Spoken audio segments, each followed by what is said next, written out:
Hi everyone, एक बार फिर से आपका स्वागत है आपके प्यारे से यूट्यूब चैनल पे अल्फ़ा एंड ओमेगा अकेडमी में। आज से हम एक नया पोर्शन स्टार्ट कर रहे हैं क्लास 9th का। इसमें हम पहले फिजिक्स का पोर्शन स्टार्ट कर रहे हैं। ये जो है हमारा first chapter of class 9th physics या साइंस का फिजिक्स पोर्शन का फर्स्ट चैप्टर है, जो कि क्या है, मोशन। तो आज हम मोशन का जो इंट्रोडक्शन है कि मोशन क्या होता है, इसको हम कैसे डिफाइन करते हैं, तो उसको डिस्कस करेंगे। और अब हम इस चैप्टर को पूरा कंप्लीट करेंगे। आप पूरा वीडियो देखते रहिए। इसके बाद अगला वीडियो जो होगा वो डिस्टेंस और डिस्प्लेसमेंट पे होगा। आप ये वीडियो पूरा देखिएगा, आपको सब कुछ समझ में आ जाएगा। The chapter is motion. Motion, जैसे हम जब कभी मोशन वर्ड सुनते हैं तो हमको क्या आता है माइंड में कि मोशन मीन्स कुछ चल रहा है या कुछ मूव कर रहा। मोशन का मतलब ये। तो मोशन क्या है, मोशन को डिफिनीशन जो है उसको समझने से पहले हम देखते हैं मोशन को हम ऐसे कैसे समझ सकते हैं। ये हमारे पास एक कार है जो ए पॉइंट पे है, और ये हमारे पास हाउस है, ये ट्री है। अब ये जो कार है ये मूव कर रही है, और ये कुछ समय बाद after some time car reaches at B, point B में पहुंच गई।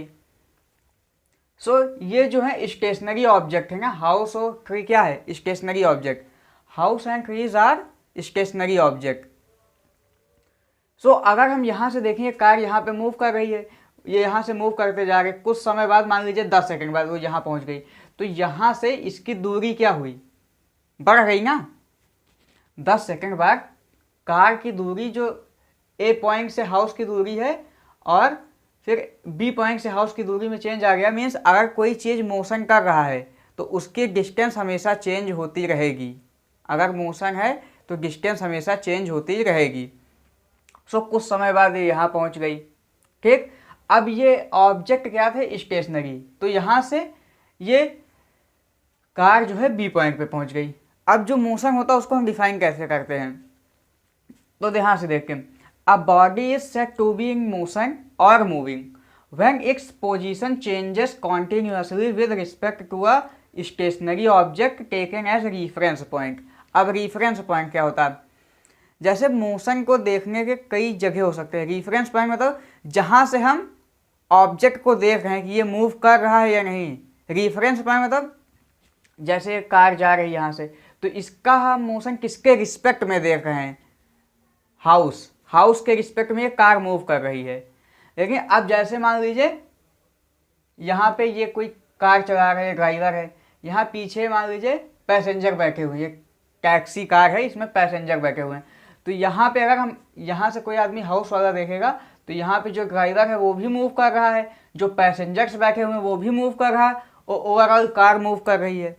लेकिन अगर यहाँ का जो पैसेंजर है, पैसेंजर अगर इस मोशन को वॉच करेगा तो उसके लिए जो ड्राइवर होगा वो क्या होगा, वो तो रेस्ट में होगा ना, क्योंकि ड्राइवर तो कार के अंदर है ना। तो इसी वजह से फ्रेम ऑफ रेफरेंस क्या है, आप किस पॉइंट से देख रहे हैं। हो सकता है आपके लिए जो मोशन में हो वही किसी और ऑब्जेक्ट के लिए रेस्ट में हो। जैसे हम प्लेटफॉर्म पे खड़े हैं, रेलवे स्टेशन में ट्रेन मूव कर रही है, तो ट्रेन के अंदर जितने भी पर्सन्स हैं उनके लिए अंदर वाला कोई भी जो पर्सन होगा वो क्या होगा, रेस्ट पे होगा। लेकिन अगर हम ट्रेन के बाहर कोई पर्सन खड़ा हुआ है, अगर वो ट्रेन को देखा तो उसको अंदर वाले पर्सन जो हैं वो उतनी ही स्पीड से मूव करते नजर आएंगे जितनी स्पीड से ट्रेन मूव कर रही है। ये होता है। तो डिफिनीशन क्या है, a body is said to be in motion और moving when its position changes continuously with respect to a stationary object taken as reference point। अगर किसी ऑब्जेक्ट की पोजीशन टाइम के रिस्पेक्ट में चेंज हो रही है तो उसको हम कहेंगे कि वो ऑब्जेक्ट जो है वो मोशन कर रहा है।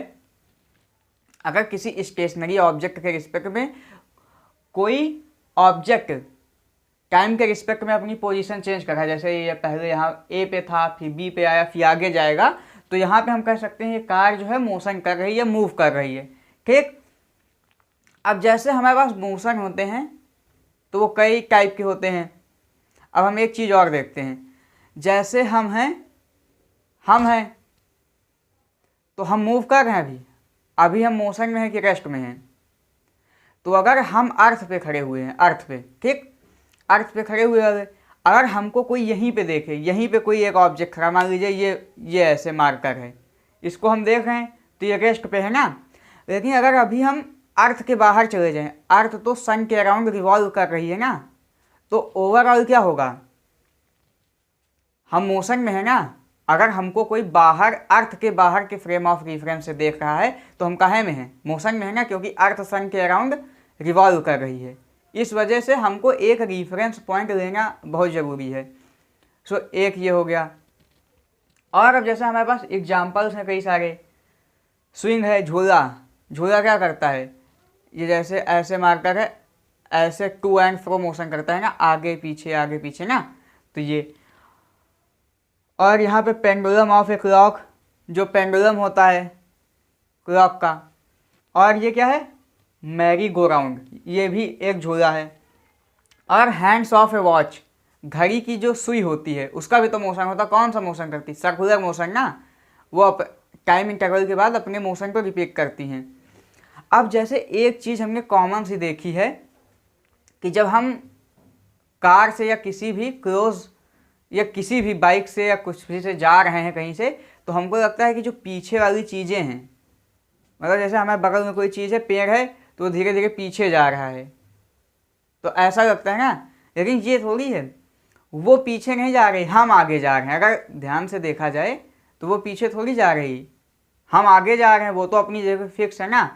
तो लेकिन अगर हम काफ़ी दूर जो पेड़ हैं, काफ़ी दूर, हमसे पास में नहीं, हमसे काफ़ी दूर जो पेड़ हैं, वो क्या लगते हैं कि वो स्टेशनरी हैं। ऐसा क्यों होता है। सो अब हम देखिए, अब जैसे जो हमारे पास का पेड़ है ऐसे है, तो हम इसको ऐसे वॉच कर रहे हैं, अभी तक यहाँ था। तो अगर हम आगे मूव किए तो हमारा जो इसको देखने का एंगल था वो चेंज हो गया तुरंत। लेकिन अगर कोई चीज़ बहुत दूर है तो हमारा एंगल जो है वो काफ़ी देर तक चेंज नहीं होगा, वो एकदम कांस्टेंट रहेगा या बहुत स्मॉल चेंज आएगा। तो इस वजह से वो जो हमको ऑब्जेक्ट लगता है वो रेस्ट पे लगता है कि वो मूव नहीं कर रहा है। मूव तो ऐसे भी नहीं कर रहा है, लेकिन जैसे बगल का जो पेड़ है, बगल के जो ऑब्जेक्ट हैं, उनके साथ एंगल आँख का बहुत तेज, जो हमारा एंगल ऑफ विजन है, जो हम इसको देख रहे हैं, जैसे अभी तो मान लो 0 डिग्री पे है, ये चेंज हुआ, जल्दी से चेंज हो गया। लेकिन जो काफ़ी दूर पेड़ है तो उसको देखने का एंगल तो बहुत धीरे धीरे चेंज होगा ना। तो इस वजह से हमको लगता है कि हम अभी उसके साथ ही चल रहे हैं, या पेड़ हमारे साथ ही चल रहा है। कभी कभी लगता है कि जो बहुत दूर के पेड़ हैं वो लगते हैं कि हमारे साथ ही मूव कर रहे हैं। तो एंगल ऑफ विजन जो है वो बहुत ज़्यादा चेंज नहीं होता, वो धीरे धीरे चेंज होता है। तो कुछ समय बाद पेड़ वो पीछे भी चला जाता है। तो मेन रीज़न इसका ये है। तो जो मोशन की डिफिनीशन है वो ये है और ये।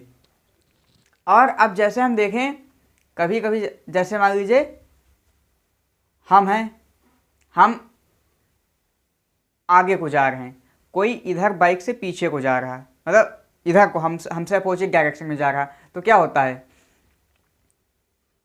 तो हमारे जैसे मान लीजिए हम 40 मीटर पर सेकंड से आगे जा रहे हैं, वो 20 मीटर पर सेकंड से इधर को जा रहा है, तो हमारी जो स्पीड हो जाएगी या वेलोसिटी हो जाएगी वो 40 + 20 हो जाएगी, 60 हो जाएगी ना।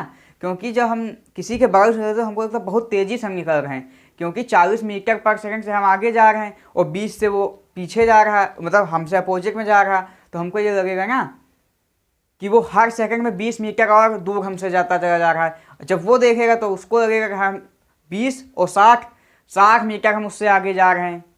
तो ये, लेकिन अगर हमारे साथ ही कोई चल रहा, हम 30 से चल रहे हैं, कोई बगल में 40 से चल रहा, तो जो नेट वेलोसिटी होगी या रिलेटिव वेलोसिटी जिसको कहते हैं, एक के रिस्पेक्ट में एक दूसरे की वेलोसिटी, हम 30 से जा रहे हैं, वो 40 से जा रहा है, तो हम क्या होगा 10 मीटर पर सेकंड से उससे पीछे रहेंगे। यानी उसकी जो स्पीड रहेगी वो 10 मीटर पर सेकंड हमसे ज़्यादा रहेगी। वेलोसिटी, डिस्टेंस, डिस्प्लेसमेंट, ये सब हम अगले वीडियो में डिस्कस करेंगे। और अगर हम मोशन के कुछ एग्जांपल्स देखें तो हमारे पास और भी कई सारे हैं। जैसे सनसेट और सनराइज़ होता है, तो ये कैसे होता है। अब सनसेट और सनराइज़ क्या होता है, अब जैसे कहा जाता है कि सन जो है ईस्ट से राइज कर रहा है, ठीक, तो ऐसा कुछ नहीं है। हमारी अर्थ जो है वो रोटेट करती है, सन की जो पोजीशन है, सन का जो ओरिएंटेशन है वो फिक्स है, लेकिन जो पृथ्वी का रोटेशन है उसकी वजह से हमको लगता है कि अर्थ जो है सन जो है ईस्ट से राइज कर रहा है, लेकिन अर्थ सन की तो पोजीशन फिक्स है ना, लेकिन पृथ्वी का जो मोशन है वो ऐसा है कि हमको लगता है सनराइज कर रहा है, उसी तरह सनसेट में है। तो मोशन क्या है, एक रिलेटिव थिंग है। हो सकता है कि कोई चीज़ हमारे रिस्पेक्ट में मोशन में हो और दूसरे चीज़ की रिस्पेक्ट में रेस्ट पे हो, और जहाँ से हम मोशन को ऑब्जर्व करते हैं उसको हम क्या कहते हैं, रिफरेंस पॉइंट या फ्रेम ऑफ रिफरेंस। ठीक, तो इस वीडियो में इतना ही, आगे हम डिस्कस करेंगे डिस्टेंस और डिस्प्लेसमेंट। So thank you.